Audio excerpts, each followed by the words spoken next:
நல்லது. எல்லா புகழும் இறைவன் ஒருவனுக்கே. அன்பு வணக்கங்கள். இன்றைய சிந்தனை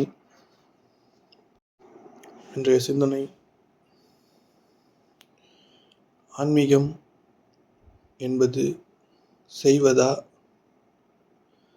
இல்லை அதுவாய் நிகழ்வதா?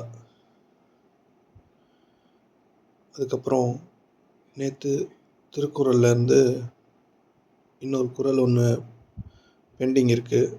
புகழ் அப்படின்ற அதிகாரத்தில் தோன்றின் புகழோடு தோன்றுக, அஃதிலார் தோன்றலின் தோன்றாமை நன்று அப்படின்னு ஒரு குறள் இருக்குது. ஆர்கன் டொனேஷனை பற்றி பேசுங்க, உடல் உறுப்பு தியானம்.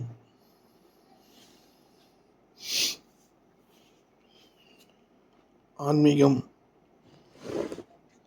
செய்வதா இல்லை அது நம்முடைய இயல்பா, தன்னால் வருவதா?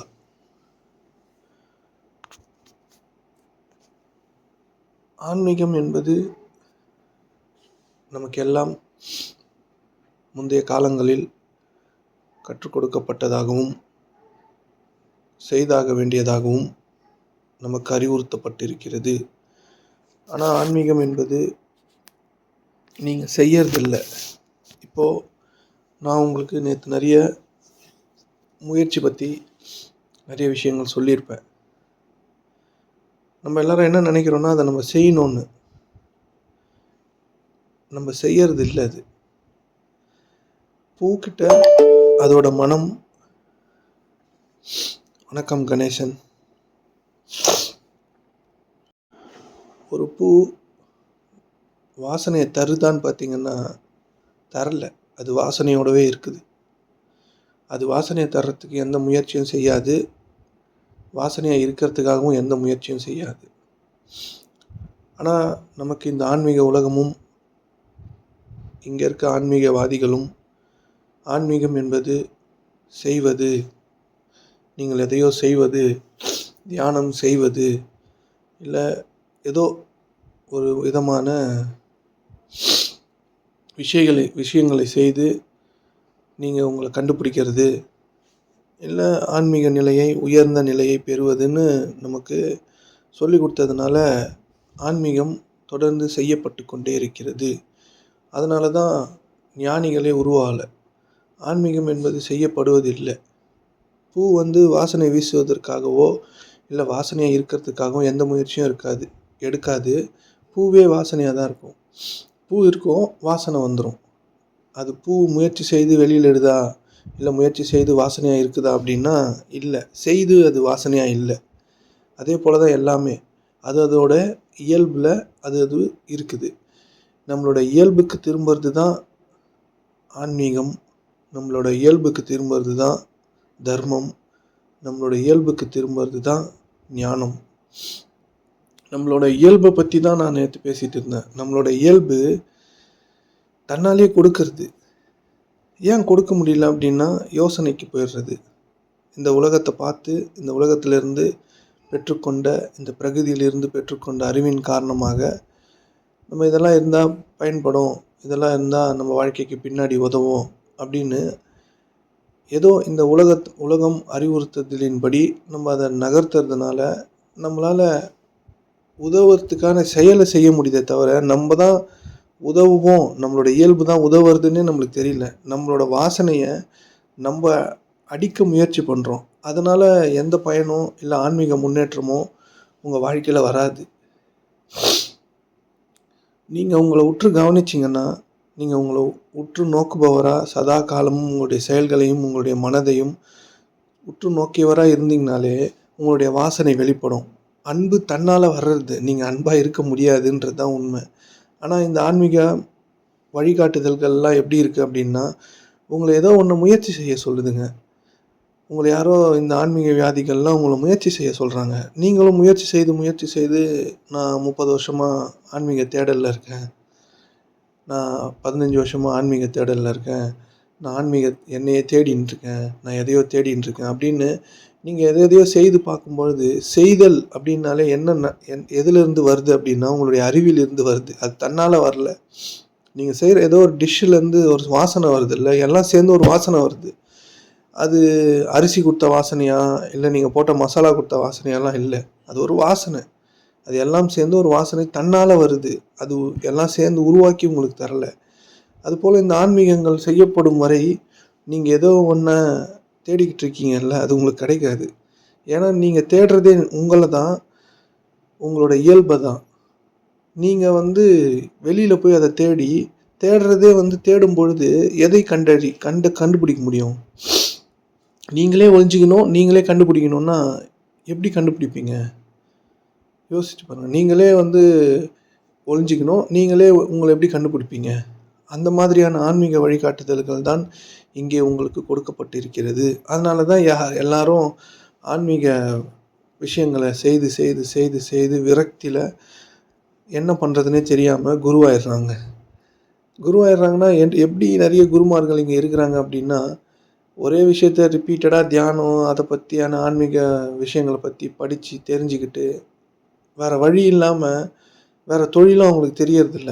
சரி, அதனால நம்மளுக்கு தெரிஞ்சதெல்லாம் சொல்லுவோன்னு திருப்பியும் ரிப்பீட்டடாக அதே அவர் என்ன மாதிரியான மனநிலையை பெற்றாரோ அதே மாதிரியான மக்களை உருவாக்குறாங்க. இதை செய்யுங்க, அதை செய்யுங்க, இந்த தியானம் செய்யுங்க, அந்த யோகம் செய்யுங்க. தியானம் என்பது அதுவாக வர்றது, நீங்கள் செய்கிறது இல்லை. நீங்கள் தியானம் வருவதற்கான வழிமுறைகளை உருவாக்கணும், அவ்வளோதான். அதுக்கு நீங்கள் சும்மா உங்களை உற்று நோக்கினா போதும். நீங்கள் கொடுப்பவராக மாறணும் அப்படின்னா நீங்கள் உங்களை கவனித்தா போதும், உங்களுடைய இயல்பு தன்னால் வெளிப்படும். நீங்கள் செய்யறது இல்லை. இங்கே ஆன்மீகம் செய்யப்பட்டு கொண்டே இருக்கிறது. ஐயோ அவன் பாவம்னு நீங்கள் நினைக்கிறது இல்லை. நீங்கள் தயவுசெய்து அதை புரிஞ்சுக்கணும். இதோட டிஃப்ரென்ஸு. ஐயோ அவன் பாவம், நான் உதவி செய்யணுன்றது இல்லை. அதாவது உங்களோட எண்ணங்களுக்கு வராத முன்னாடியே நீங்கள் உணர்வு நிலையிலேயே அந்த மாற்றத்தை பெறுவீங்க. வணக்கம் கணேசன். அந்த உணர்வு நிலையிலேயே நீங்கள் அந்த மாற்றத்தை பெறுவீர்கள். இப்போ யாராச்சும் ரொம்ப கஷ்டப்பட்டு இருக்காங்க, யாரோ ஒருத்தர் கடுமையாக வேலை செய்கிறாங்கன்னா உங்களுக்கு தன்னால் வலிக்கும். புரியுதுங்களா? வாடிய பயிரை கண்ட போதெல்லாம் வாடினேன் வள்ளலார் சொன்னார்ல. நம்ம எல்லோரும் என்ன நினைக்கிறோன்னா, எல்லாமே வேறன்னு நினைக்கிறோம். அப்படி கிடையாது. நீங்கள் எல்லாரும் ஒன்று தான், நானும் ஒன்று தான். இங்கே இருக்கிற எல்லாத்துக்குள்ளேயும் ஒன்று தான் இருக்குது. நீங்கள் யாருன்னு அதை தெரிஞ்சுக்கிட்டீங்க, இல்லை உங்களுக்கு அது புரிஞ்சிருச்சு அப்படின்னா எல்லாமே இங்கே ஒன்று தான் அப்படின்னு உங்களுக்கு புரிஞ்சிடும்.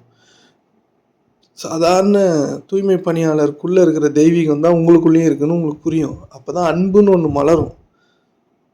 புரியுதுங்களா? அது வரைக்கும் நம்ம எல்லோரும் தனித்தனி நினச்சிட்டு இருக்க வரைக்கும், தனித்தனியாக எல்லாரையும் பார்க்குற வரைக்கும் நீங்கள் செய்துட்டு தான் இருக்கணும்.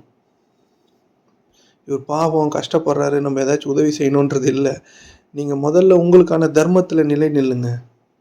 உங்களுக்கான தர்மமே உங்களை சதா காலமும் உற்று நோக்கி கவனித்து கொண்டு இருப்பது தான். புரியுதுங்களா? அதை செய்யறதை விட்டுட்டு நீங்கள் செயல் செஞ்சு நின்றீங்க அப்படின்னா, செயல் என்பது எதிர்பார்ப்பின் விளைவாக நம்ம செய்யறது. நம்ம அறிவே எப்பயுமே எதிர்பார்ப்போடு தான் இருக்கும். புரியுதுங்களா? அதாவது நம்மக்கிட்ட 2 நான் இருக்குது. ஒன்று உண்மையாக நம்ம எதுவாக படைக்கப்பட்டோமோ அந்த நான். இன்னொன்று நம்மளாக உருவாக்கி வச்சுட்டு இருக்க ஈகோன்ற நான். உங்களுக்கு திடீர்னு கோவம் வருது, உங்களை யாருன்னா ஒரு ட்ரெயின்லேயோ பஸ்லேயோ இல்லை பொது இடத்துலையோ யாரோ போகும்போது தெரியாமல் இடிச்சிட்டாங்க, சாரி சொல்லாமல் போனால் உங்களுக்கு ஒரு கோவம் வருதுல்ல. ஏன் சாரி சொல்லணும்? அவன் இடிச்சிட்டான், சாரி சொன்னால் தான் பரவாயில்ல விடுங்க நீங்கள். ஆனால் சாரி சொல்லலைன்னா அவங்ககிட்ட சண்டைக்கு போவோம்ல. இன்னொரு நானும் நம்மக்கிட்ட இருக்குது. அது ஆர்டிஃபிஷியல் நான். அது நம்மளாக க்ரியேட் பண்ண நான். நம்மளை சுற்றி இருக்கிறவங்க இவர் இப்படி அப்படி இது இப்படி, இவர் நல்லவர் கெட்டவர் அப்படின்னு ஏதோ ஒரு விஷயத்த நமக்கு மேலே சொல்லி நம்மளோட ஐம்புலன்கள் கிரகிச்ச நான். அந்த நானில் தான் எல்லாரும் வாழ்ந்துகிட்டு இருக்கோம். அந்த நான் இருக்கிற வரைக்கும் உங்களோட ஒரிஜினல் நான் இருக்குல்ல, அது சேதப்பட்டுக்கிட்டே இருக்கும். அதை அடமானம் வச்சுட்டு தான் இந்த நான் வாழ்ந்துன்னு இருக்குது. புரியுதுங்களா? நீங்கள் செய்யறது ஆன்மீகத்துக்காக நீங்கள் எதுவுமே செய்யாமல் ஜஸ்ட் உங்களை உற்று நோக்கினாலே போதுமானது. உங்களுடைய வாசனை வெளிப்படும். நீங்கள் மற்றவங்க மேலே முயற்சி பண்ணி பரிதாபம்லாம் பட வேணாம். அதுவாகவே வரும். நீங்கள் முயற்சி பண்ணி அன்பாலாம் இருக்க வேணாம். புரியுதுங்களா? நீங்கள் செய்ய வேண்டிய ஒரே செயல் உங்களை உற்று நோக்கிறது தான். நீங்கள் என்னவா இருக்கிறீங்கன்னு உங்களோட செல்ஃபை ரியலைஸ் பண்ணுறது தான். நீங்கள் இப்பொழுது என்னவா இருக்கிறீங்க, எந்த எண்ணத்தில் இருக்கிறீங்க, எவ்வளோ கோபமாக இருக்கிறீங்க. நீங்கள் கோவப்படுங்க, கேவலமாக பேசுங்க, கேவலமான மனநிலையில் இருங்க, அது பிரச்சனை இல்லை. ஆனால் அந்த கேவலமாக இருக்கிறோன்ற அந்த செல்ஃபை ரியலைஸ் பண்ணி சும்மா இருக்கிறது தான் உங்களோட வாசனை வெளிப்படுவதற்கான வழி. நீங்கள் செயல் செய்து கொண்டிருக்கும் வரை ஏதோ இந்த ஆன்மீக புத்தகங்கள்லாம் நிறைய சொல்லும், இல்லை ஆன்மீக வியாதிகள் நிறைய சொல்லியிருப்பாங்க. அதெல்லாம் செய்கிற வரைக்கும் நீங்கள் நிறைய பேர் செய்திருப்பீங்கள்ல, உங்களுக்கு எதுவுமே கிடைக்காது. விரக்தி மனநிலை தான் கிடைக்கும். செய்து பார்த்து நல்லது நடக்கும்ன்ற எதிர்பார்ப்போடு தான் செயல் நடக்கும். அந்த 2வது நான் இருக்குல்ல, நீங்கள் உருவாக்கி வச்சுருக்க நான், இந்த பிரகிருதியிலிருந்து இந்த உலகத்திலிருந்து எடுத்துக்கொண்ட அறிவின் அடிப்படையில் ஒரு நான், உங்ககிட்ட 2 நான் இருக்குது. அந்த 2வது நான் எல்லாத்தையும் எதிர்பார்ப்போடு தான் செய்யும். ஆட்டோமேட்டடாகவே அப்படி இயங்கும் அது. நீங்கள் யாருக்குன்னா 10 பேருக்கு சோறு போட்டிங்கன்னா அது யாருக்குன்னா தெரியணும்னு நினைப்பீங்க. இல்லை நீங்களே ஃபோட்டோ எடுத்து ஃபேஸ்புக்கில் போடுவீங்க. கேட்டால் நான் உதவி செய்கிறது எல்லாருக்கும் தெரிஞ்சிச்சுன்னா எல்லாரும் உதவி செய்வாங்க. அப்படி அதெல்லாம் வேணாம். சும்மா அதுக்கு ஒரு சும்மா ஒரு ஒட்டிக்கும். அது கூட இந்த மாதிரி உதவி செய்கிறது நான் செய்கிறேன் இவ்வளோ அப்படின்னு தெரியப்படுத்துறது எதுக்காகன்னா, மற்றவங்களும் இதை மாதிரி செய்வாங்க. முதல்ல நீங்கள் புரிஞ்சுங்க, நீங்கள் சாப்பாடு போடுறதுனாலையோ இல்லை நீங்கள் யாருக்கோ உதவி செய்கிறதுனாலையோ இந்த உலகம் வாழலை. இந்த உலகம் எப்பயுமே வாழ்ந்துன்னு தான் இருக்குது. அதை தயவுசெய்து புரிஞ்சுங்க. எல்லா மனிதர்களுக்கும் எல்லாமே இங்கே சும்மாவே கிடைக்கும். புரியுதுங்களா? கடவுள் எப்பயுமே சோறு, தூங்குறதுக்கு இடம், ட்ரெஸ்ஸு, இது 3த்தையும் கட்டாயம் ஒரு அவனால் படைக்கப்பட்ட எல்லா பிரதிநிதிகளுக்கும் கொடுத்துருவான். அவங்க அதுக்காக பாடுபட்டு வாழணும் அப்படின்லாம் அவசியம் கிடையாது. அவங்க எதுவுமே பண்ணலனாலும், அவங்க எவ்வளோ மோசமான மனிதராக இருந்தாலும், மனநிலையே பாதிக்கப்பட்டிருந்தாலும், அவங்களுக்கு சோறோ ட்ரெஸ்ஸோ கொஞ்சோண்டு படுக்கிற இடமோ கடவுள் கொடுத்துருவான். புரியுதுங்களா? நீங்கள் எதையும் செய்யலாம் முடியாது யாருக்கும். இந்த ட்ரஸ்ட்டு, அறக்கட்டளை, டெய்லி சோறு போடுறேன், அதை பண்ணுறேன், இதை பண்ணுறேன், நீங்கள் எது பண்ணலனாலும் கடவுள் எல்லாருக்கும் சோறு தருவான். நீங்கள் கொடுக்கறதுனாலலாம் கிடையாது. அப்படி கொடுத்தீங்கன்னா கிருஷ்ணருக்கு அர்ப்பணமாக கொடுத்துட்டு கிளம்பினே இருங்க. அதில் உங்களுக்கு எந்த பெருமையும் இருக்கணும்னு அவசியம் கிடையாது. புரியுதுங்களா? ஆன்மீகம் என்பது செய்யப்படுவதில்லை, தன்னால் வர்றது. தன்னால் வர்றதுக்கு நீங்கள் செய்ய வேண்டியதே உங்களை கவனிக்கிறது மட்டும்தான். உங்களை கவனித்து பாருங்கள். நீங்கள் இவ்வளோ நாள் பெறாத பல புரிதல்களை நீங்கள் பெறுவீர்கள். நீங்கள் வெளியில் இருக்கிற ஒன்றுத்துக்கும் உதவாத மனிதர்கள் இடத்துல போய் உக்காந்துன்னு அவங்க போட்டிருக்க வேஷத்தை நம்பி நீங்கள் அவங்க சொல்கிறதெல்லாம் கேட்டுன்னு தலையாட்டின்னு இருந்தீங்கன்னா தலையாட்டினே இருக்கலாம். நீங்கள் தான் உங்களுடைய தலைவன். புரியுதுங்களா? உங்களை நீங்கள் கெட்டியாக பிடிச்சிக்காத வர உலகம் உங்களை கெட்டியாக பிடிச்சிரும். இறைவனை தவிர நம்புவதற்கு தகுதியானவங்க இங்கே யாரும் கிடையாது. அதை மட்டும் தயவுசெய்து புரிஞ்சுங்க. எவ்வளோ பெரிய ஆளாகனாலும் இருக்கட்டும், அவர் எவ்வளோ வித்தனா காமிக்கிட்டோம், இறைவன் தான் எல்லாவற்றிற்கும் மேலானவன் அப்படின்னு நீங்கள் இறைவனை மட்டும் நம்புங்க. அது என்ன ஏதோ ஒன்று இறைவன்னா நான் இறைவன், நான் கடவுள், நான் பிரம்மமாக இருக்கிறேன், அதெல்லாம் இருக்கிறீங்க தான். கடல் தண்ணியிலேருந்து ஒரே ஒரு டம்ளர் தண்ணி எடுத்துகிட்டு அந்த டம்ளர் தண்ணியை கடல்னு சொல்ல முடியுமா உங்களால்? அது கடல் தண்ணி. அந்த மாதிரி இந்த வெட்டவெளி உங்களுக்குள்ளே இருக்குது. நீங்கள் அதோட பிரதிநிதி, அதோட அந்த மாதிரி இருக்கிற ஒரு குட்டி வேர்ஷன், அவ்வளோதான். அதனால் கடவுள் நீங்கள் இல்லை, கடவுள் மாதிரி. புரியுதுங்களா? அதால் என்னெல்லாம் செய்ய முடியுமோ அதெல்லாம் உங்களுக்கு வழங்கி இருக்குது. அது நீங்களும் செய்துக்கலாம். அதனால் கடல்லேருந்து ஒரு டம்ளர் தண்ணி எடுத்துகிட்டு இதான் நான் தான் கடல்னு அந்த டம்ளர் தண்ணி சொல்ல முடியாது. கடல் பெருசு. அந்த மாதிரி இந்த பிரபஞ்ச வெளியில் இருக்கிற ஒன்று உங்களுக்குள்ளே இருக்கிறதுனால நீங்கள் பெருசுலாம் கிடையாது. எப்பயுமே அதுதான் பெருசு. உங்களுக்கு ஒரு வரையறை இருக்குது, உங்களுக்கு ஒரு பவுண்ட்ரி இருக்குது. புரியுதுங்களா? நீங்கள் அது கூட போய் ஐக்கியமாகலாம். நீங்கள் அது கூட போய் சேர்ந்துக்கலாம். அந்த கடல் தண்ணியை டம்ளரில் எடுத்த கடல் தண்ணியை அது கூட ஊற்றலாம். ஊற்றுனீங்கன்னா அது கடல். புரியுதுங்களா? அந்த மாதிரி நீங்கள் இந்த வெட்ட வெளி கூட இணைஞ்சிக்கலாம். இப்போ நம்ம பிரிஞ்சு தானே இருக்கோம். அதுதான் எல்லாத்துக்குமான எல்லாவற்றோட பெருசு. புரியுதுங்களா? அதனால் ஆன்மீகம் என்பது செய்யப்படுவது இல்லை. நீங்கள் இதெல்லாம் நேற்று சொன்னீங்க, நான் முயற்சி செய்து பார்க்குறேன்னா, சின்ன விஷயங்களெல்லாம் நீங்கள் ஈஸியாக முயற்சி செஞ்சிட முடியும். பெரிய விஷயங்கள் எல்லாமே உங்களுக்குள்ளே இருந்து வரணும். உங்களால் செய்ய முடியாது. நீங்கள் செய்து பாருங்கள். உங்களுடைய மனம் என்னவா மாறுதுன்னு கவனிங்க. கொடுக்க முடியுதான்னு பாருங்கள். உங்களோட மனநிலையை சதா காலமும் கவனிச்சுட்டே இருக்கிறது தான் நீங்கள் உங்களை கண்டுபிடிக்கிறதுக்கான வழியே. உங்களையே நீங்கள் கண்டுபிடிக்கிறதுக்கான வழி உங்களை சதா காலமும் உங்களுடைய மனநிலையும் உங்களுடைய எண்ணங்களையும் ஆராய்ந்து கொண்டே இருப்பது தான். சிலர் சொல்கிறாங்க உள்ளுக்குள்ளே எந்த வேலையும் இல்லை, வெளியில் தான் வேலை இருக்குது. சரி, வெளில என்ன வேலை செய்வீங்கன்னா அதுவும் தெரியாது. எதனா ஒன்று புதுசாக சொல்லணும், ஏதாச்சும் ஒரு கூட்டத்தை க்ரியேட் பண்ணணுன்றது தான் எல்லாருக்குமான வேலையாக இருக்குதே தவிர, எல்லா நல்லதும் எல்லாருமே சொல்லிட்டாங்க. புதுசு புதுசாக கண்டுபிடிக்கிங்க, வேறு எதுவும் கிடையாது. இப்போ நான் சொல்கிறத கூட எல்லாரும் சொல்லிட்டாங்க. ஆனால் நம்மளால் செய்ய முடியாதுன்றது தான் உண்மையே. இப்போ இவர் நல்லா சூப்பராக பேசுவார், ஞானமாக பேசுவார், அப்படி இல்லை. உங்களுக்கு எல்லாமே தெரியும். உங்களுக்கு சின்ன வயசுலேயே நீங்கள் புத்தகம் எடுக்கும் போதே ஆத்திச்சூடி வந்துடுச்சு. ஆத்திச்சூடியில் எல்லாமே சொல்லியிருப்பாங்க. நீங்கள் படித்த திருக்குறள், திருவள்ளுவர் எல்லாமே சொல்லியிருப்பார். நிறைய நல்ல விஷயங்கள் நீங்கள் படித்த பாட புத்தகங்கள்லேயே இருக்குது. ஆனால் உங்களால் செய்ய முடியாது. நல்லது எதுவுமே செய்ய முடியாது. ஆனால் கெட்டதெல்லாம் ஈஸியாக செய்வோம் நம்ம. கெட்டதுன்றதே உங்கள் அறிவின் வழியாக உங்களுடைய புகழை பெருக்கிக் கொள்வதற்கும், உங்களை பெருமைப்படுத்துவதற்கும் நீங்கள் எதெல்லாம் செய்கிறீங்களோ அதெல்லாம் கெட்டது. கெட்டதுன்றது நீங்கள் இந்த உலகம் உங்களுக்கு வரையறுத்து கொடுத்துருக்குல்ல கெட்டதுன்னு, அதெல்லாம் கெட்டது கிடையாது. நீங்கள் உங்களுடைய பெருமையும் புகழையும் வளர்த்து கொள்வதற்காக நீங்கள் செய்கிற செயலை 4 பேருக்கு தெரியணுன்றதுக்காக இறைவனுக்கு அர்ப்பணம் இல்லாமல், கிருஷ்ணருக்கு அர்ப்பணம் பண்ணாமல், கர்த்தருக்கு அர்ப்பணம் பண்ணாமல், அல்லாஹ்க்கு அர்ப்பணம் பண்ணாமல், நீங்களாம் ஒரு புகழ் உங்களுக்கு தேவைப்படுதில்ல, அதற்காக செய்கிற எல்லா செயலும் உங்கள் வாழ்வை ரொம்ப துன்பத்துக்குள்ளாகுது. நீங்கள் வேணால் கவனித்து யோசித்து பாருங்கள். உங்கள் வாழ்க்கையில் எதெல்லாம் உங்களுக்கு பெரிய துன்பத்தை விளைவிச்சுதுன்னு பாருங்கள். நீங்கள் எப்பொழுதெல்லாம் உங்களை பெருமையாக்க முயற்சி பண்ண செயல்களை செய்யும் போதெல்லாம் உங்கள் வாழ்வு சிதலமடைந்திருக்கும். நீங்கள் பெரிய கெட்டதெல்லாம் யாருமே எதுவுமே செய்திருக்கவே மாட்டீங்க. ஆனால் வாழ்க்கை 2 துண்டாக இருக்கிறதுக்கான காரணம், நீங்கள் ஏதோ ஒரு பெருமையை தேடுறீங்கல்ல, ஏதோ ஒரு புகழை தேடுறீங்கல்ல, உங்களை புகழப்பட வேணும்னு நினைக்கிறீங்கல்ல, அதுதான். புரியுதுங்களா? அமைதியாக இருங்க. நீங்கள் எதையும் உங்களால் செய்ய முடியாது. நீங்கள் செய்தாலும் நீங்கள் துன்பத்தை அடைவீர்கள். உங்களுக்கு காட்டப்படும் உதவி நீங்கள் யாருக்குன்னா செய்யணுன்னா அது உங்களுக்கு காட்டப்படும். சும்மா இருங்க. புரியுதுங்களா? சும்மா இருங்க. உங்களை உற்று நோக்குங்க. தர்மம் யார் யாருக்கு செய்யணும்னு வேதங்களில் இருக்குது. புரியுதுங்களா? ஏழை மக்களுக்கு அதெல்லாம் நீங்கள் கொஞ்சம் கொஞ்சம் செய்துக்கலாம். மற்றபடி உங்களை உற்று நோக்கவராக அமைதியாக இருங்க. ஏதோ செய்யணும், அதை செய்யணும், இதை செய்யணும். நீங்கள் யாரையோ ஒருத்தர் பார்க்கும்பொழுது உங்களுக்குள் உந்துதல் ஏற்படும். சாதாரணமாக இருங்க. நீங்களாக போய் வாலண்டியராக போயிட்டு, நான் இத்தனை பேருக்கு சர்வீஸ் பண்ணுறேன், நான் இந்த ட்ரஸ்ட்டில் சேர்ந்து எல்லாருக்கும் சோறு தரேன், அதெல்லாம் உங்களோட வேலை கிடையாது. அதெல்லாம் தந்து என்ன பண்ண போகிறீங்க?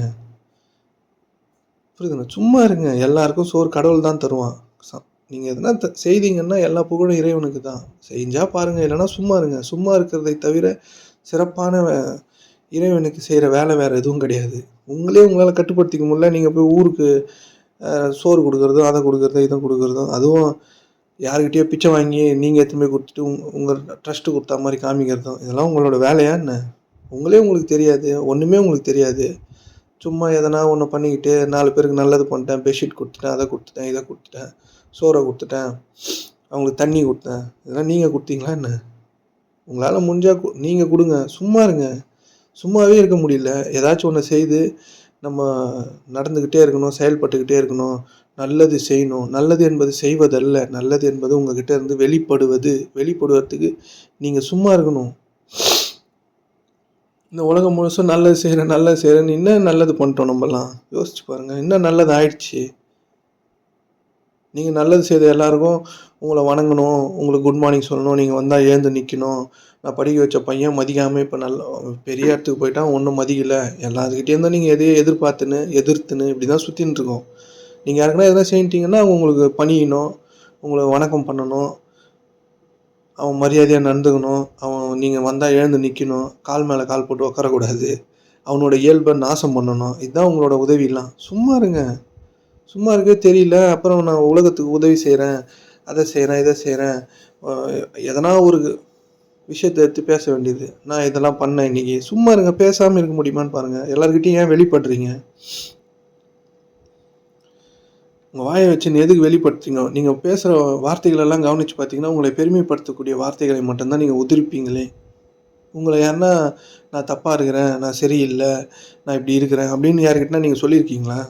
என்ன சொல்ல மாட்டீங்க.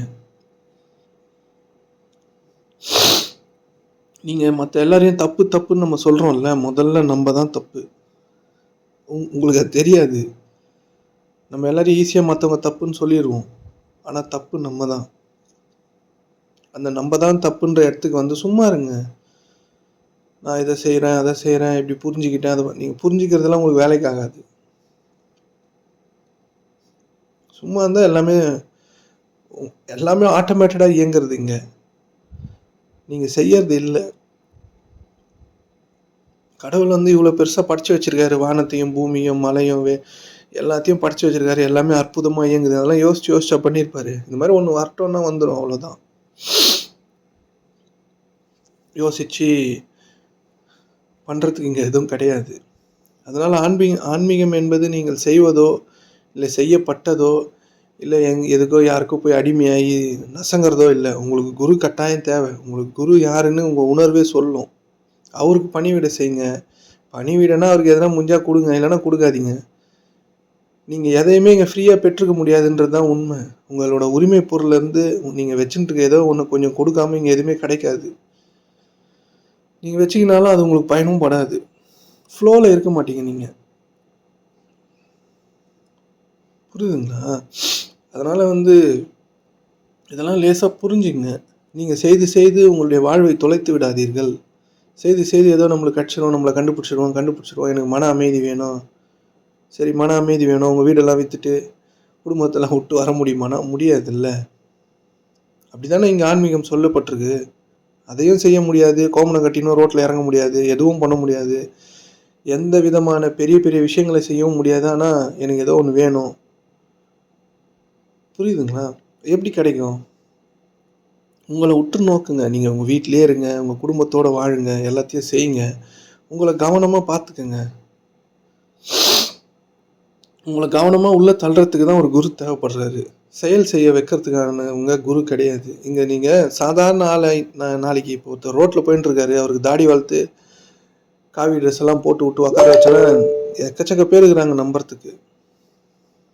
புரியுதுங்களா? எக்கச்சக்க பேர் நம்புறதுக்கு இருக்கிறாங்க. அந்த மாதிரி தான் சிலர் உண்மையான மனிதர்களும் இருக்கிறாங்க.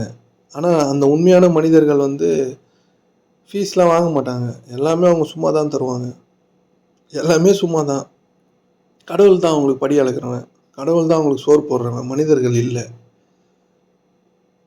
புரியுதுங்களா? ஆசிரமெல்லாம் கட்ட மாட்டாங்க. உங்களுடைய மனம் தான் ஆசிரமம். உங்களோட மனதை ஒழுங்காக வச்சுருக்கிறது தான் ஆசிரமம். உங்கள் மனதை அமைதி நிலைக்கு எடுத்துகிட்டு வர்றதில்லை. உங்கள் மனதோட நிலையே அமைதி தான். அதை உங்களுக்கு தரவங்க தான் உண்மையான குரு.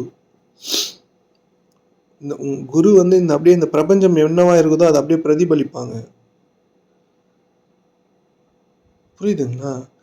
அதனால் ஏதோ ஒன்று செய்கிறேன், ஏதோ ஒன்று பண்ணுறேன் அப்படின்னு உங்களே நீங்கள் உங்களுடைய நேரத்தை வீணடிக்காமல் உங்களை சும்மா கவனிங்க. நீங்கள் என்னவா இருக்கிறீங்கன்னு கவனிங்க. நீங்கள் அசிங்கமாக இருங்க, நல்லா இருங்க, ஏதோ ஒன்று உங்கள் மனநிலை என்னெல்லாம் விரியுது, எங்கெல்லாம் ஓடுதுன்னு பாருங்கள்.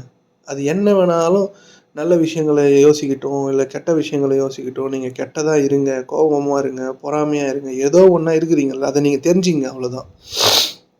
இதை தவிர மிகப்பெரிய இறை வணக்கமும் இறை தொழுகையும் இறைவனுக்கு பிடித்த விஷயமும் வேற எதுவும் கிடையாது.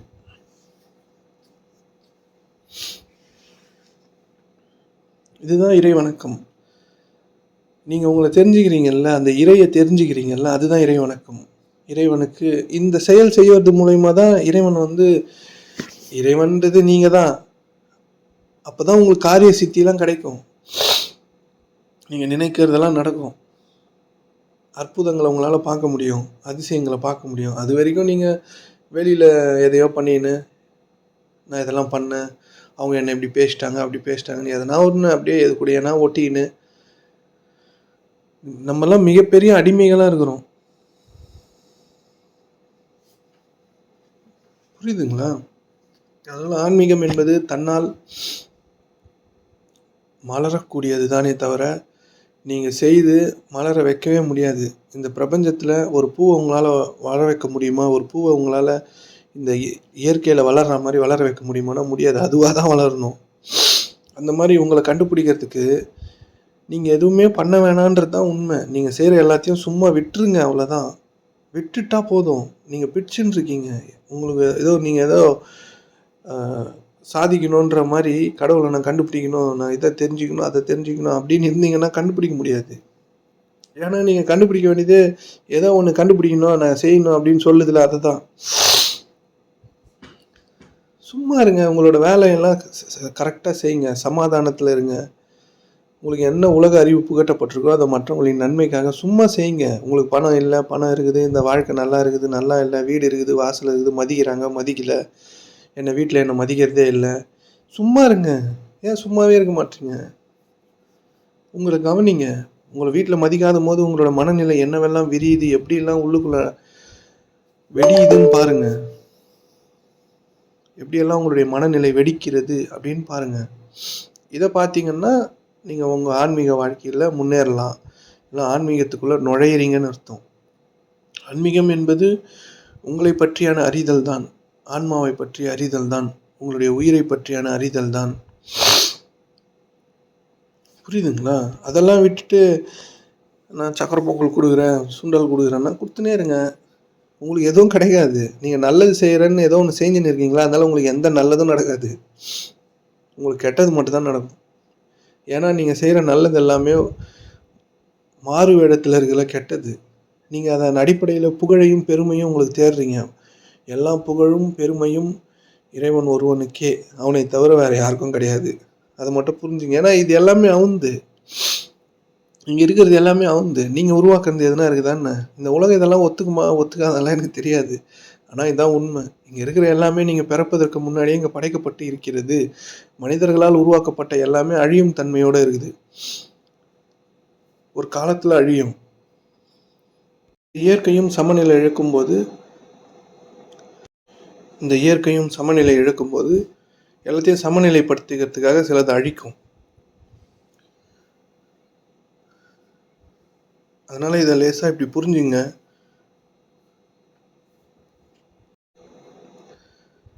அதனால ஆன்மீகம் என்பது நீங்க செய்யறதுனால உங்களுக்கு கிடைக்கக்கூடியது இல்லை. உங்களுடைய சுயம் என்னவெல்லாம் மாறி இருக்கிறது என்பதை அதுவா நடக்கக்கூடிய நிகழ்வை தவிர நீங்களா தடியெடுத்து அடிச்சு உங்களை நீங்க கண்டுபிடிக்கவே முடியாது. அதனாலதான் நிறைய மக்களால ஆன்மீகத்தில் இருந்தும் சுழன்று கொண்டே சுற்றி கொண்டே ஒரு விரக்தியிலே எதையோ ஒன்று செய்துக்கிட்டு அப்படியே நின்றுடுறாங்க. அதுக்கு மேலே முடியல. கற்று வைத்த நிறைய விஷயங்கள் எல்லாமே நிறைய அனுபவங்களை கொடுத்துருக்குமே தவிர உங்களை நீங்கள் யாருன்னு கண்டுபிடிக்கவே விட்டுருக்காது. உங்களுக்கு நிறைய அனுபவங்கள் கிடச்சிருக்கலாம். புரியுதுங்களா? நீங்கள் தியானம் பண்ணும்போது, நீங்கள் ஆன்மீக காரியங்களை செய்திருக்கும் பொழுது நிறைய அனுபவங்களும், இல்லை உங்களையே நீங்கள் பெருசாக உணர்கிற மாதிரியும், இல்லை ஞானம் அடைஞ்ச மாதிரியும், அண்ணாக்கள் அமுதம் சுமந்த மாதிரியும், சுரந்த மாதிரியும், ஆனால் ஏதோ ஒன்று உங்களுக்கு இடிச்சுக்கிட்டே இருக்கும். நம்மளுக்கு ஒன்று தெரியலையே, ஏதோ ஒன்று புரியலையே அப்படின்னு சதா காலமும் நீங்கள் ஒரு இறுக்கத்திலே இருப்பீங்க. ஏன்னா உங்களை முழுமையாக புரிஞ்சிருக்காது, முழுமையாக உங்களால் உணரப்பட்டிருக்காது. நிறைய அனுபவங்களை பெற்றதுனால நீங்கள் ஏதோ உங்களுக்கு சில சமயம் அஷ்டமா சித்திகள் கூட சிலது வசப்பட்டிருக்கலாம். அதெல்லாம் ஆன்மீகம் கிடையாது. அதெல்லாம் உங்களுடைய சக்தி. அதை நீங்கள் பயன்படுத்தலாம், பயன்படுத்தாமலும் இருக்கலாம். ஆனால் அதையும் விட்டால் மட்டும்தான், அதையும் நீங்கள் விட்டால் மட்டும்தான் நீங்கள் ஏதோ ஒன்று தேடிட்டு இருக்கீங்கல்ல, அது உங்களுக்காக மலரும். நீங்கள் தியானம் பண்ணுறதுனால உங்களுடைய சக்தியை ஆக்டிவேட் பண்ணிக்க முடியும். நிறைய விஷயங்கள் உங்களுக்கு கிடைக்கும். அது உங்களுக்கு பிரமிப்பூட்டக்கூடியதாக இருக்கும். அதனால் அதெல்லாம் உண்மை கிடையாது. நம்ம இந்த ஆன்மீக செயல்களை செய்வதனால் ஏற்படுகின்ற ஒரு கிளர்ச்சியோ இல்லை ஒரு அனுபவமோ நீங்கள் கிடையாது. அனுபவம் ஏதோ ஒன்று பெறுது இல்லை, ஏதோ ஒன்று எக்ஸ்பீரியன்ஸ் பண்ணதில்லை அந்த அனுபவத்தை. அது என்னது அப்படின்னு நீங்கள் தெரிஞ்சுக்காத வரையும் இந்த அனுபவங்கள் உங்கள் வாழ்வை நாசமாக்கிடும். சாதாரணமாக இருக்கணும். இது ரொம்ப ரொம்ப ஈஸியான விஷயம். ஆனால் செய்யறது ரொம்ப ரொம்ப கஷ்டம். நீங்கள் ஏதோ ஒன்று தேடிக்கிட்டீங்களா, அது ரொம்ப ஈஸி. கஷ்டமானதெல்லாம் கிடையாது. சாதாரண விஷயம் அது. ஆனால் அது உங்களுடைய அறிவு ரொம்ப உங்களை மயக்கி வேறு வேறு விதமாக அதை காட்டுது. மாயத்தன்மையோடு வச்சிருக்கு. புரியுதுங்களா? அதனால ஆன்மீகம் என்பது நீங்கள் செய்துட்டு இருக்கிறதுனால என்றைக்குமே கிடைக்காதுன்னு மட்டும் புரிஞ்சுங்க. நீங்கள் உங்களோட இயல்புக்கு என்னைக்கு திரும்புகிறீங்களோ அன்னைக்கு நீங்களாகவே எல்லாத்தையும் பங்கு வைப்பவராக மாறுவீங்க. இயல்பாகவே நீங்கள் கொடுக்கும் தன்மைக்கு வந்துடுவீங்க. எல்லாத்தையும் பங்கு வைக்கிற நபராக இருப்பீங்க. உங்ககிட்ட இருக்கிறதெல்லாம் அதுவாகவே பங்காயிடும். எப்படி இந்த பிரபஞ்சம் எல்லாருக்கும் எல்லாத்தையும் தருதோ, இவன் நல்லவனா கெட்டவனான்னு பார்க்காம எல்லாருக்கும் பங்களிக்குதோ, அந்த மாதிரியான மனநிலைக்கு வருவீங்க. அப்படி வராத வரைக்கும் நீங்கள் மனதளவில் தீர்ப்பு எழுதி இவனுக்கு கொடுக்கலாம், கொடுக்காம இருக்கலாம், இவன் நல்லவன் இவன் கெட்டவன் இப்படின்னு நீங்கள் தீர்ப்புகளின் அடிப்படையில் இயங்கி எதையோ ஒன்று கொடுக்குறீங்களா, அது உங்களுக்கு துன்பமாக தான் வந்து முடியும். அதனால் இதெல்லாம் கொஞ்சம் கவனமாக புரிஞ்சுங்க. இருக்கிறதுலையே மிகப்பெரிய தர்மம் உங்களோட இயல்பில் நீங்கள் நிற்கிறது தான். தர்மம்னா இயல்பு, புரியுதுங்களா? இயல்பு. நெருப்புனா எரிக்கும், தண்ணினா நினைக்கும். அந்த மாதிரி எல்லா விதமான பொருட்களுக்கும் அதோட இயல்பில் அது இருக்கிறது தான் அதோட தர்மம்.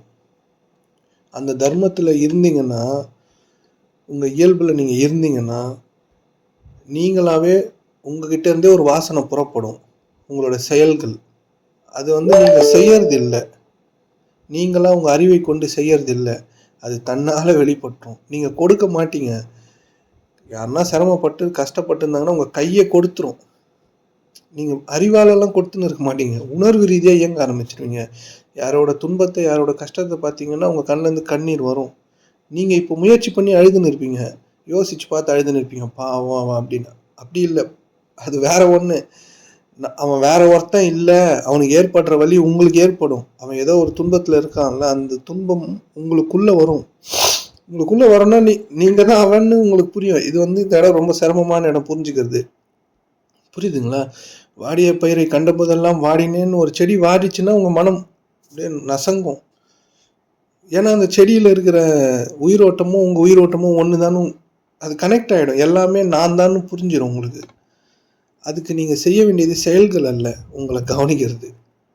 நீங்கள் கவனித்து பார்த்து உங்களுக்குள்ளே இருக்கிற உங்களுடைய உயிரையோ இல்லை ஏதோ ஒன்று உள்ளுக்குள்ளே இருக்குல்ல, அதை நீங்கள் மலர வைக்கிறது தான் ஆன்மீகமே தவிர, செயல்கள் செய்து பெருமையும் புகழும் ரெண்டாவது நான் ஒன்று வச்சுருக்கீங்கல்ல, இந்த உலகத்துலேருந்து பெற்றுக்கொண்ட நான், அதில் தான் இது வரைக்கும் நீங்கள் ஆன்மீகமே பண்ணின்னு இருக்கிறீங்க. உங்களை யாருன்னா ஒருத்தர் சீன்னு சொல்லிட்டா போதும், இப்போ கூட உங்களால் தாங்க முடியாது. உங்கள் மனம் உடனே வேலை செய்ய ஆரம்பிச்சிடும்.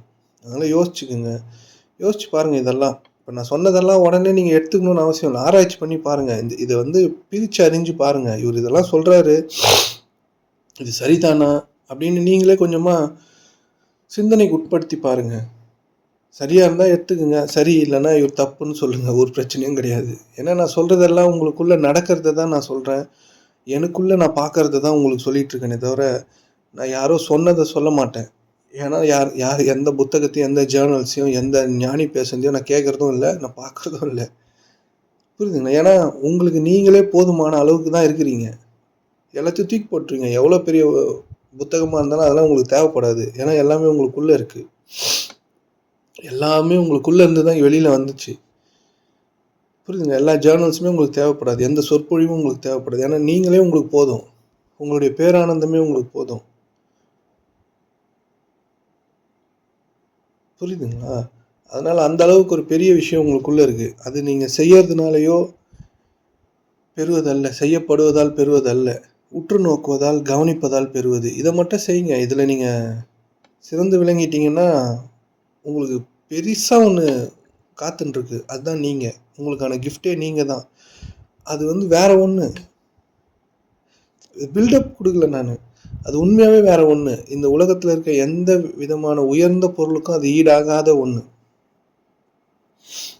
அது வேணுமா நீங்கள் வேணுமான்னு கேட்டால் உங்களை தான் நீங்கள் சூஸ் பண்ணுவீங்க. ஆனால் அது கண்ணுக்கு தெரியாது. புரியுதுங்களா? அதில் எல்லாமே இருக்குது. இந்த உலகம் தோன்றியதிலிருந்து இப்போ வரைக்கும், இல்லை இதுக்கு அப்புறம் என்னெல்லாம் நடக்க போதோ எல்லாமே அதுக்கு இருக்குது, அது உள்ளே இருக்குது. புரியுதுங்களா? அதுதான் நீங்கள் அதுக்குள்ளே எல்லாமே இருக்குது. எல்லா பொக்கிஷங்களும் அது உள்ள அடங்கி இருக்கிறது. உங்களுக்கு இறைவனர்களால் நீங்கள் அதை கண்டுபிடிக்கிறதுக்கு நீங்கள் ஜஸ்ட் உங்களை அப்சர்வ் பண்ணால் போதும். இதுதான் வழியே, வேறு வழியே கிடையாது. யோக வழிலாம் கிடையாது. அதெல்லாம் நீங்கள் யாருன்னு உங்களுடைய தன்னிலை உணர்ந்த பிறகு செய்யறதெல்லாம் தான் ராஜயோகம், வாசி யோகம். அதெல்லாம் உங்களை மனதை அடக்கிறதுக்கு அதெல்லாம் பயன்படாது. அதெல்லாம் உங்களோட இருப்பையே நீங்கள் வேறு விதமாக மாற்றி அமைக்கிறதுக்கும் பரதேசத்துக்குள்ள பரம் இந்த பரதேசத்துக்குள்ள புகறதுக்குமான சித்தர்கள் கண்டுபிடிச்ச வழிதானே தவிர அதெல்லாம் உயர்ந்த விஷயம். அதெல்லாம் நீங்கள் ஒரு குருவோடு இருந்து அவர் காலுக்கு கீழே செருப்பாக இருந்து அவருக்கு பணிவிட செஞ்சு அவர் நினச்சாருன்னா உங்களுக்கு அதை எத்தி வைப்பார். அதெல்லாம் நீங்கள் சாதாரணமாக இப்போ கற்றுக்குறீங்கல்ல, அந்த மாதிரி கற்றுக்க முடியாது. அது ஒரு குரு ஒரு சீடனுக்கு கற்பிக்க வேண்டியது. அதை நீங்கள் யூடியூப்லேயோ இல்லை ஏதோ ஒன்று 15,000 கொடுத்து கிளாஸுக்கு போய் டீச்சை வாங்கியெல்லாம் கற்றுக்கிறது இல்லை. நீங்கள் எல்லோரும் அதை ஈஸியாக செய்கிறீங்க. அது அப்படியானது கிடையாது. உங்கள் நெத்தியில் கை வச்சு அமுக்கிறதுனால உங்களுக்கு ஏதோ ஒன்று கிடச்சிடும்லாம் நினைக்காதீங்க. முதல்ல தன்னிலைக்கு வாங்க, தன் உணர்வுக்கு வாங்க. உங்கள் உணர்வு நிலையை தொலைச்சிட்டு தான் நம்ம இருக்கிறோம். உணர்வுனா என்னன்னே தெரியாது யாருக்கும். ஆனால் ஆன்மீகத்தை பற்றி நிறைய உரையாடல்களும் பேச்சுகளும் நீங்கள் நிகழ்த்த முடியும். ஆனால் ஞானமிக்க பேச்சா அது இருக்காது. உங்களுக்கு எதுவுமே தெரியாது. உங்களுக்கு புரியுதுங்க? உங்களுக்கு எதுவுமே தெரியாதுன்றது தான் உண்மை. நீங்கள் கற்றுக்கொண்ட அறிவை வைத்து பிதங்கி கொண்டு தான் இருக்கிறோம் நம்ம. புரியுதுங்களா?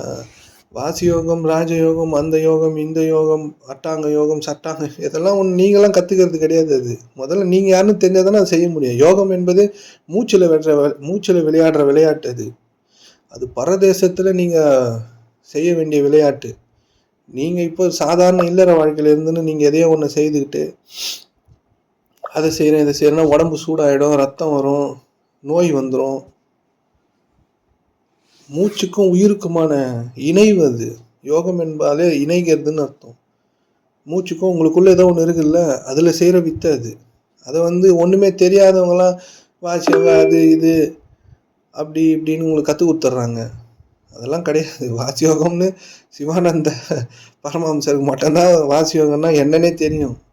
நான் அவர்கிட்ட உபதேசம் பெற்றுட்டேன், அவர் எனக்கு கற்றுக் கொடுத்தாரு, அது எனக்கு தெரியும். அப்படி கிடையாது. அது வாசியோகம் நீங்கள் உங்களுடைய தன்னுணர்வில் நிலைப்படும் பொழுது அதுவாகவே நிகழும். இவங்க கண்டு இல்லாத பிடிக்கல, அந்த உயிரோட இயல்பை தான் இவங்க யோகமாக நம்மளுக்கு கொடுத்துருக்காங்க. அது யாருக்குமே புரியவே மாட்டுது. வாசியோகம்னு ஏதோ ஒன்று கண்டுபிடிச்சிட்டாங்க, ராஜயோகம்னு ஏதோ ஒன்று கண்டுபிடிச்சிட்டாங்க, இல்லை அட்டாங்க யோகம், கர்ம யோகம் ஏதோ ஒன்று கண்டுபிடிச்சிட்டாரு அப்படின்னு இல்லை. அது நீங்கள் செய்யறது இல்லை. அது உங்களோட தன் உணர்வுக்கு வந்த பிறகு உங்களோட உள்ளுக்குள்ளே ஒன்று இருக்குது பார்த்தீங்களா, அதுவாக செய்யறது. அது அந்த நிலைக்கு நீங்கள் போகணும். உங்களோட யோகம் அதுவாக நிகழ்கிறது. நம்ம எல்லாரும் செய்யறதுனால என்ன நடக்குதுன்னா கொஞ்சம் கொஞ்சம் போதை உங்களுக்கு கிடைக்குது, அவ்வளோதான். அந்த போதையில் செய்து இது செம்மையாக ஒர்க் ஆகும், இது சூப்பராக இருக்கும் அப்படி இப்படின்னு எதையோ ஒன்று நீங்களாகவே அது மேலே தீர்ப்பு எழுதின்னு செய்து பார்த்து ஒரு 5 வருஷம் 2 வருஷம் 3 வருஷம் செய்வீங்க. உங்களுக்கு பார்த்த ரிசல்ட்ஸ்லாம் கிடைக்கல. நீங்கள் எல்லாமே ரிசல்ட்ஸோடு தான் ஓரியன்ட் பண்ணின்னு இருப்பீங்க. எதையுமே சந்தோஷமாலாம் பண்ண மாட்டோம். எல்லா விஷயத்தையும் நீங்கள் ஏதோ ஒரு அவுட்கம்மோட தான் இணைச்சி பண்ணினே இருப்போம். எல்லாத்தையும் கடவுளுக்கு அர்ப்பணம் செய்துட்டு பண்ணுவோமானா பண்ண மாட்டோம். ஏதோ ஒன்று தொடர்ந்து செய்து அதுவாகவே உங்களுக்குள்ளே வாசியோகம் அதுவாகவே வரும். உங்களுக்கு அது தெரியாது. உங்களுக்கு புரியுதுங்களா? அந்த மாதிரி வந்தவங்க சொன்னது தான் இது. அந்த வந்தவங்க அவங்கள முதல்ல தன்னுணர்வுக்குள்ள நிலை பெற வச்சுட்டு தான் இதெல்லாம் உங்களுக்கு உபதேசிப்பாங்களே. அதை உங்களுக்கு கத்தும் கொடுக்க மாட்டாங்க. அது வருதான்னு அவங்க பார்த்துட்டு இருப்பாங்க. உண்மையான குரு உங்களுக்கு எதையும் கத்துலாம் தர மாட்டாரு. உங்ககிட்ட இருந்து எதை நீக்கணுமோ அதை நீக்கினா இது வரும். புரியுதுங்களா? ஆனால் நீங்கள் எல்லாரும் வாசி யோகம் செய்வேன், ராஜயோகம் செய்வேன், அந்த யோகம் செய்வேன், இந்த யோகம் செய்வேன், இவர் கற்றுக் கொடுத்துட்டாரு, அவர் கற்றுக் கொடுத்தாரு, அப்படி இல்லை. நீங்கள் உங்களோட தன்னுணர்வில் நிலை பெறும் பொழுது இதெல்லாம் உங்களுக்குள்ளே நடக்கிறது. இதை நீங்கள் எப்படி முயற்சி பண்ணி செய்வீங்கன்னு தான் தெரில. இங்கே முயற்சி பண்ணி செய்ய முடியாதுன்றது தான் உண்மை. நீங்கள் முயற்சி பண்ணி செய்தீங்கன்னா நீங்கள் மிகப்பெரிய துன்பத்தில் ஆழ்த்தப்படுவீர்கள். உங்களுடைய யோக தியானங்கள் எல்லாமே உங்களை 2 துண்டாக மாற்றிடும். புரியுதுங்களா? அந்த காயக்கல்ப யோகம், அந்த யோகம், சரி இதெல்லாம் பண்ணி என்ன தான் பண்ண போகிறீங்க இல்லை அப்படின்னு கேட்டாலும் உங்களுக்கு எதுவுமே தெரியாது. நீங்கள் மனதில் உங்களுடைய மனம் உங்களை ஆள்கின்ற வரை உங்களுக்கு எதுவுமே புரியாதுன்றது தான் உண்மை. இந்த உலக பெரிய பெரிய ரகசியங்கள்லாம் நீங்கள் தெரிஞ்சு வச்சு என்ன பண்ண போகிறீங்க? உங்களுக்கு தெரிலல்ல. பெரிய பெரிய ரகசியங்கள், பிரபஞ்ச ரகசியம், அந்த ரகசியம், கடவுள் அப்பப்போ பிறப்பார், அவர் பிறந்து உலகத்தை நல்வழிப்படுத்துவார். சரி, நல்வழி எங்கே படுத்தினாரு? யாருமே நல்வழி ஆகலையே. எங்கேயும் நல்வழிலாம் நீங்கள் வச்சுன்னு இருக்க எல்லாமே ஒரு குருட்டுத்தனமான ஒரு நம்பிக்கை தான். இதெல்லாம் கடவுள் எப்பயாச்சும் அதர்மம் தலை தூக்கும்போது அவதாரம் எடுத்துருவாரு. நீங்கள் அவதாரம் எடுக்காத வரைக்கும் உங்களோட அவதாரம் உங்களுக்குள்ளே தான் இருக்குது. புரியுதுங்களா? அந்த அவதாரத்தை நீங்கள் எடுக்காத வரையும் கடவுளால் உங்களுக்கு எந்த உதவியும் பண்ண முடியாது. நீங்கள் கடவுளே கீழே இறங்கி வந்தாலும் அவர் கல்லை எடுத்து தான் அடிப்பீங்க. ஏன்னா நீங்கள் வச்சுன்னு தீர்ப்பு வச்சு அவரை பார்த்துன்னு இருப்பீங்க. எங்கே முருகர் வேல் வச்சுன்னு இல்லை, சும்மா வந்திருக்கிறாரு, எங்கே கோமணம் கட்டின்னு வா அப்படின்னு சொல்லுவோம் நம்ம. நீங்கள் எந்த ஆறுபடை வீட்டில் இப்போ எந்த இடத்துலேருந்து வந்திருக்கீங்கன்னு கேட்போம். இல்லை பழனிலேருந்து வந்து எதுங்க கோமணமே இல்லை அப்படின்னு சொல்லுவோம் நம்ம. நம்மளோட தீர்ப்பு வச்சு கடவுளை தீர்ப்பிட்டுன்னு இருப்போம். புரியுதுங்களா உங்களுக்கு? உங்களுக்கு பிடிச்ச கடவுளே கீழே இறங்கி வந்தாலும் நீங்கள் அவர் வீட்டிலலாம் வச்சுக்க மாட்டீங்க. கஷ்டமாக இருக்கும் உங்களுக்கு. எப்போ கிளம்புவீங்கன்னு தான் கேட்பீங்க. எதனா வரம் கேட்பீங்க. இப்படிதான் நம்மளோட மனநிலை. இதான் நம்ம இப்படி தான் செய்வோம். ஆனால் நம்ம அப்படி இல்லை, நம்மளாம் பண்ண மாட்டோம் அப்படிலாம் நீங்கள் சொல்ல மாட்டீங்க. அதுதான் செய்வோம். புரியுதுங்களா? அதனால நீங்கள் முயற்சி பண்ணி செய்கிறதெல்லாம் யோகம் இல்லை, நீங்களே உங்களுக்கு வச்சுக்கிற மிகப்பெரிய தண்டனை. உங்களை நீங்கள் உற்று நோக்கிறது மட்டும்தான் சிறந்த விஷயம். உங்களுக்குள்ள ஏதோ ஒரு விஷயம், ஏதோ ஒன்று அனுபவங்களை பெற்றுக்கொண்டே இருக்குதுல்ல, டெய்லி வலிக்குது, அழுகுது, சிரிக்குது, சந்தோஷமாக இருக்குதுன்ற ஒரு உணர்வெல்லாம் மாறி மாறி மாறி மாறி உங்களுக்குள்ள ஒரு அனுபவம் கிடச்சினே இருக்குல்ல, அந்த அனுபவங்கள்லாம் யாருக்கு கிடைக்குது அப்படின்னு நீங்கள் புரிஞ்சிக்காத வரைக்கும், தெரிஞ்சிக்காத வரைக்கும், நீங்கள் எவ்வளோ தான் யோகம் செய்தாலும், எவ்வளோ தான் நீங்கள் எதையோ நம்பினாலும் உங்களுக்கு எந்த பயனும் இல்லை என்பதை தயவு செய்து புரிஞ்சுங்க. யோகங்கள்லாம் அதுவாக நிகழறது, அது உங்களோட இயல்பு அப்படின்னு புரிஞ்சுங்க. மரம் சுவாசிக்குது, அது என்ன தியானமாக பண்ணின்னு இருக்குது? அது கார்பன் டை ஆக்சைடை எடுத்துன்னு ஆக்சிஜனை வெளியில் எடுது, அது வந்து தியானமாக பண்ணின்னு இருக்கு? இல்லைல்ல. அது நான் வாசி யோகம் பண்ணேன், இந்த யோகம் பண்ணுறேன் அப்படின்னு என்ன கண்டுபிடிச்சின்னு இருக்குமா? அதோட இயல்பில் அது இருக்கும், அவ்வளோதான். மனிதன் மட்டும்தான் எதனா ஒன்று பண்ணுவான், அவனுக்கு செட் ஆகாத எல்லா விஷயத்தையும் பண்ணி வாழ்க்கையில் ஏதோ ஒரு திசையில் போயிட்டு ஏமாந்ததே அவன் ஏமாந்ததுக்கு அப்புறம் தான் தெரியும். புரியுதுங்களா? உங்களோட இயல்பில், உங்கள் இயல்பாக நடக்கிற எல்லா விஷயங்களையும் நீங்கள் உங்கள் இயல்புக்கு நீங்கள் வர்றது தான் உண்மையான ஆன்மீகம். அதை புரிஞ்சுங்க. உங்கள் இயல்பாக நடக்கிற மூச்சு தான் எல்லா விதத்துலேயும் உயர்ந்த யோகம். புரியுதுங்களா? உங்களுக்கு யோகம் தான் தெரியுமே, டெய்லி அதே யோகத்தில் இருக்க வேண்டியது தானே. வாசி யோகத்துலேயே உங்கள் மூச்சை அப்படியே விட வேண்டியது தானே 24 மணி நேரமும். முடியாதுல்ல. ஏதோ ஒன்று இயல்பாக நடக்குதுல்ல, அதுதான் உயர்ந்தது. நீங்கள் உங்களுடைய தன்னுணர்வுக்கு வந்துட்டீங்கன்னா உங்களோட மூச்சே வாசி யோகமாக மாறும், உள்ளே அடங்கும். நீங்கள் தியானம் பண்ணி எதையோ உங்களுக்குள்ளே மூச்சை உள்ளே அடக்கணும் அப்படி இப்படிலாம் நிறைய சொல்கிறாங்களா, அதுவும் தன்னால் நடக்கிற ப்ராசஸ்ஸு. அதை தான் ஞான மக்கள் வந்து இந்த மாதிரி யோகம்னு சொல்லிட்டு போயிட்டாங்களே தவிர, அதை நீங்கள் செய்துட்ருக்கீங்க. அந்த இடத்துக்கு வரணும்னு விரும்புங்க. அந்த இடத்துக்கு வர்றதுக்கு நீங்கள் உங்களை பார்த்தா போதும், வேறு பெரிய உபாயங்கள்லாம் எதுவும் கிடையாது. ஆனால் அதை பார்க்கறதுக்கு ஆல்ரெடி பார்த்துருப்பாங்கல்ல, அவங்க கூட இருந்தீங்கன்னா உங்களுக்கு அது கிடைக்கும். நீங்கள் கெட்ட பசங்க கூட சேர்ந்தீங்கன்னா கெட்டவனாக மாறிடுவீங்கன்னு சொல்லுவாங்கல்ல, கண்ணுக்குட்டியுடன் சேர்ந்த பன்னிக்குட்டியும் ஏதோ ஒன்று சொல்லுவாங்கல்ல, அந்த மாதிரி நீங்கள் யார் கூடலாம் சேர்றீங்களோ அவங்களோட மனம் உங்களுக்கும் உங்கள் மேலேயும் வீசிடும் அந்த மனம். நீங்கள் பணக்காரன் கூட சேர்ந்தீங்கன்னா பணக்காரன் ஆகியே தீருவீங்க, அதில் மாற்றமே கிடையாது. நீங்கள் ஏழை மக்களோட சேர்ந்தீங்கன்னா நீங்கள் ஏழையாகி தீர்றதுல நீங்கள் ஏழையே தீருவீங்க. கடன்காரன் கூட சேர்ந்தீங்கன்னா நீங்களும் கடன்காரனாக மாறுவீங்க. ஏன்னா அவங்களோட மனநிலை உங்களுக்கும் பற்றிடும். நீங்கள் இதெல்லாம் கவனித்து பார்த்துருக்கலாம்.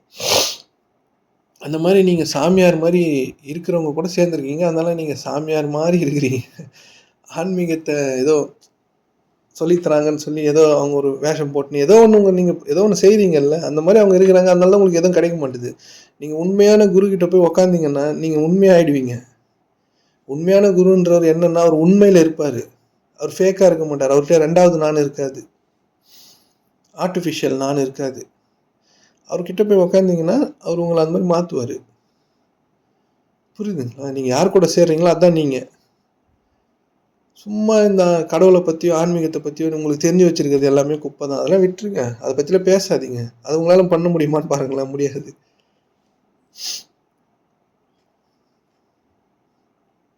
புரியுதுங்களா? அதனால் வந்து இதெல்லாம் கொஞ்சம் லேசா புரிஞ்சுங்க. இதெல்லாம் உங்கள வந்து ஒரு ஒரு விதமான சமநிலைக்கு கொண்டு வரதுக்கான பேச்சு தான். நான் வந்து உங்கள தவறு சொல்றதுக்கோ, இல்ல நீங்க உங்கள காயப்படுத்துறதுக்கோ பேசல. இதெல்லாம் உங்கள எது ரொம்ப சிரமப்படுத்துதுன்னா, நீங்க செய்யறது தான் உங்கள சிரமப்படுத்தினே இருக்குது. உங்களுக்கு கஷ்டமா இருக்குல்ல, நம்மளால எதுவுமே நம்மள நம்ம தெரிஞ்சுக்க முடியலையே, இந்த பயணம், இந்த வாழ்வு நம்மளுக்கு ரொம்ப கஷ்டமா இருக்கே, சிரமமா இருக்கேன்னு நீங்க நெனைக்கிறீங்கல்ல, அது எதுன்னா நீங்க ஏதேதோ செய்றீங்கல்ல இந்த வாழ்வ மேம்படுத்தணும்னு, அதுதான் அது துன்பப்படுத்துது. நீங்க உங்களோட 2வது அறிவு இருக்குல்ல, ஆர்ட்டிஃபிஷியல் நான். இந்த உலக அறிவிலிருந்து பெற்ற நான். அது என்ன பண்ணும்னா, எல்லாத்தையும் ஒரு எதிர்பார்ப்போட, அதுக்கு எதனா கிடைக்கணும், எதனா வேணுன்ற மனநிலையிலேயே செய்யும். புரியுதுங்களா? ஏதாச்சும் எனக்கு தேவையா இருக்கு, எல்லாத்தையும் அறிவோட உரசி பார்க்கும். லாப நஷ்ட நோக்கோடவே எல்லாத்தையும் செய்து பார்க்கும். அதனால தான் உங்களுக்கு கஷ்டமா இருக்கு. அது எல்லாத்தையும் எதிர்பார்த்து, எதிர்பார்த்து வேல பார்க்கும். அதனால நீங்க எந்த நான்ல இருக்கிறீங்கன்னு கொஞ்சம் நீங்க ரியலைஸ் பண்ணுங்க. நீங்க எதுவா வேணாலும் இருங்க, பிரச்சனை கிடையாது. ஆனா இதுவா தான் இருக்கிறேன்னு தெரிஞ்சுங்க. அதான் உங்க விடுதலைக்கான வழி. நீங்க ஞானம் அடைஞ்சுட்டா என் மனம் ஒண்ணுமே இயங்காம போயிடும். அதுக்கு எதுவுமே வராது. நான் அப்படியே அமைதியில அப்படியே இருக்கலாம். அப்படிலாம் கிடையாது. எல்லாமே வரும். ஆனா உங்களுக்கு தெரியும். அந்த தெரியறது தான் நீங்க. அதுதான் ஞானம். ஞானம் என்பது ஒரு விதமான வெளிச்சம் தான். உங்கள பற்றியான ஒரு வெளிச்சம். உங்கள பத்தி நீங்க புரிஞ்சுக்கிறதுக்கான வழி. அது பேர் தான் ஞானமே தவிர, ஞானம்ன்றது ஏதோ ஒண்ணு பெரிய விஷயம்லாம் கிடையாது. உங்களுக்கு எல்லாமே தெரியும். இப்போ நீங்க உங்களோட எண்ணங்கள்ல சிக்கி சின்னாபின்னமாயி உங்களோட மனம் என்னவா சிந்திச்சுட்டு இருக்குன்னு, உங்களுக்கு என்ன நடக்குதுன்னு எதுவுமே தெரியலல்ல. அப்படி அப்படியே இயங்குறீங்க, அப்படி அப்படியே அழுவுறீங்க, அப்படி அப்படியே சிரிக்கிறீங்க. எதுவுமே உங்களுக்கு ஒரு ஒரு ரிலாக்சேஷனே இல்லாம உங்களோட எண்ணங்கள் வந்து உங்களை கொண்டு போய் பேசுறது, கோவப்படுறது, சிரிக்கிறது அப்படின்னு கலந்த மாரியான வாழ்க்கைய உங்களுக்கு கொடுத்துக்கிட்டே இருக்குல்ல. நீங்க உங்கள கவனிச்சுன்னே இருந்தீங்கன்னா, உங்களுக்குள்ள என்னெல்லாம் வருதோ, ஒரு சின்ன எண்ணம் வந்தா கூட உங்களுக்கு தெரிஞ்சிரும். நீங்க அத எடுக்க மாட்டீங்க, பார்ப்பீங்க. அந்த பார்க்கும் பொழுது ஒண்ணு மலரும். அது அதுவா தான் வரும். நீங்க வர வைக்கிறது இல்ல. அதுக்கு நீங்க பல வருஷங்களா உங்களோட நாண தொலைச்சு, உங்களோட எண்ணங்கள்லயும், உங்களுடைய மனதிலயும் சிக்கி சின்னாபின்னமானதுனால, அத பிரிச்சு எடுக்கிறது கொஞ்சம் கஷ்டம் தான். ஆனா முடியும். முடியாத விஷயம் கிடையாது.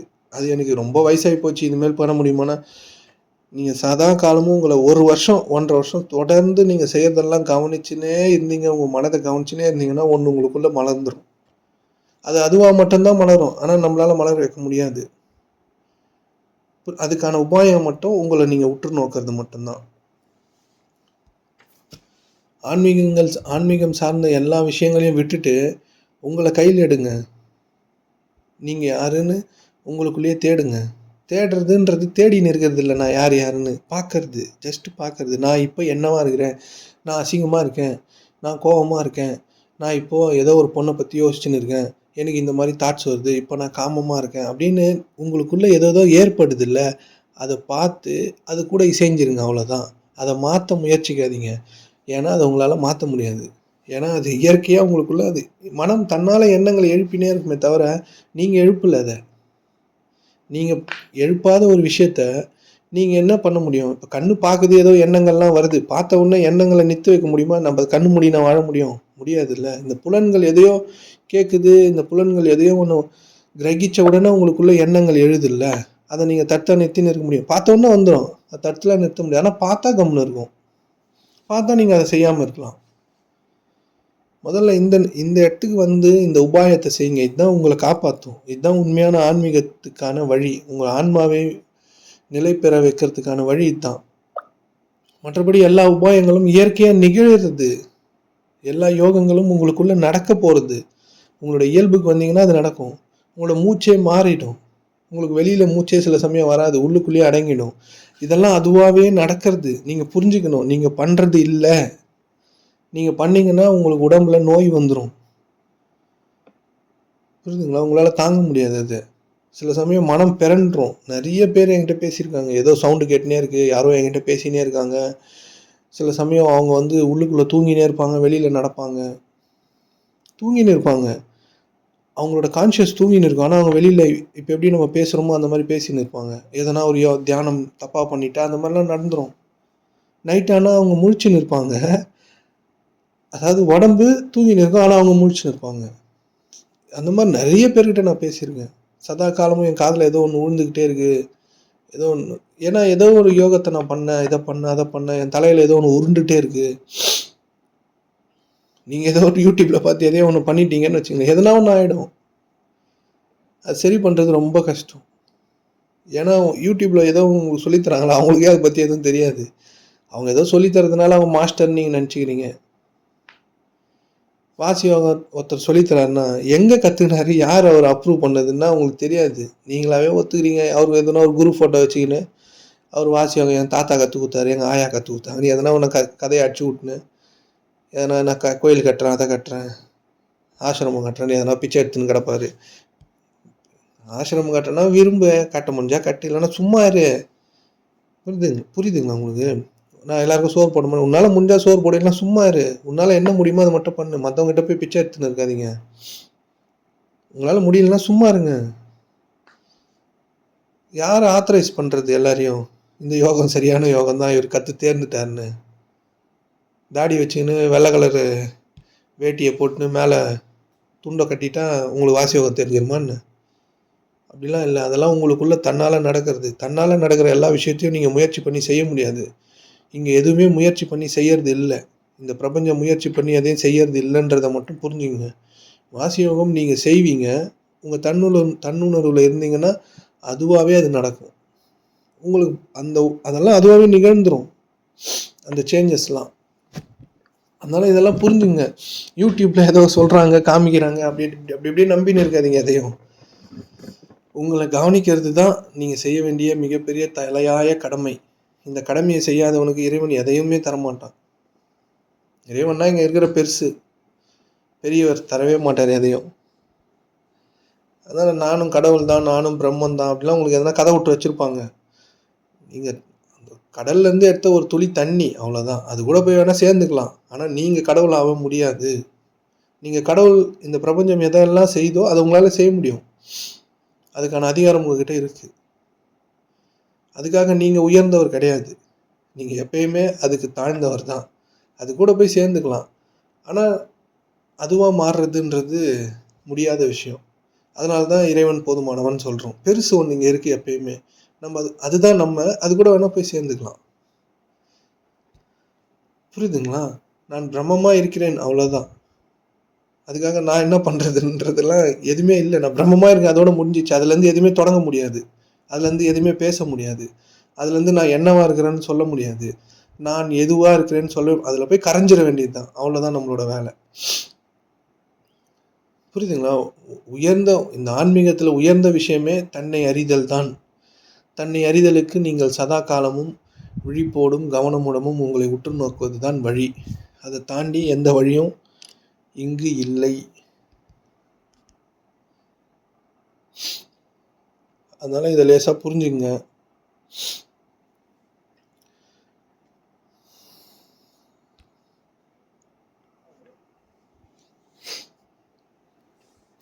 அதனால் இறைவன் எல்லாவற்றையும் நன்மையாக்கட்டும்.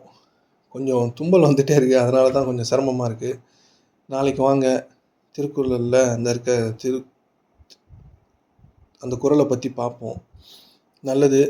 இறைவன் போதுமான